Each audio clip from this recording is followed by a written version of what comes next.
Lahat ng mga binubuo natin truck dito sa Baluarte, yung mga panggamit natin, nabasa lang agad kahit wala pang mga bed dyan, nagtatrabaho na. Kamukhan to, pangalawang buhat na ni Sakuragi. Yan, kanina yung shore pet ni Sir Arias. Binuhat ni Sakuragi. Ngayon naman, ulo. Meron tayong palit ulo project from Bicol.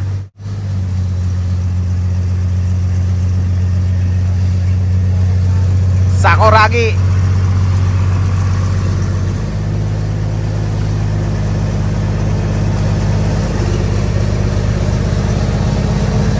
Smooth na smooth. Taas.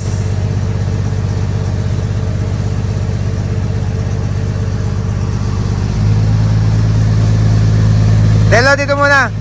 Kaya ba dyan sa dulo? Swing mo, Jay, pakaliwa, swing.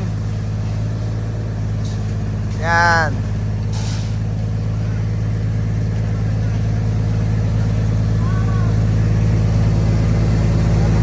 Ayan, balik na rin mo.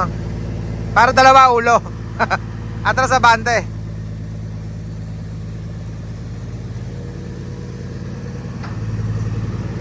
Jay, gawin pa rito.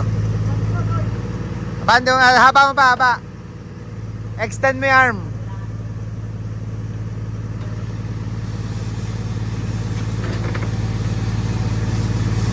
Tukuran mo kaya, Delo, doon.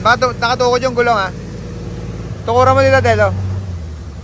Taas mo lang konti, Jay. Tutukuran lang dito.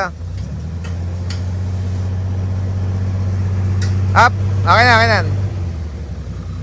Yan. Tumatrabaho na si Sakuragi. Palit ulo project. Nandito na yung ulo nito, mga kabisyo. N-series na new model. From old model. Rising! Me! Ulo na, ito na. Yung isa nito.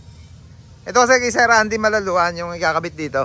Inulan lang muna namin magpalit ng I-beam differential. Ginawa muna ng 6 stud. From 5 stud, ginawang 6 stud. Ayan. Ito yung ikakabit doon. Yung pinakita kong hinuhugot ni Sakuragi. Ayan. Ito na yung cabin niya. Bagong cabin. Japan surplus. Ibig sabihin yung bagong yupo doon sa kanyang unit. Converted na rin yan. From right to left. Isasalpak mo lang. Yan, pagka kailangan na rin palitan ng cabin yung mga unit niya, mga kabisyo, tawag lang kayo sa number na naka-press sa screen natin para sa inquiries. Yeah, boy.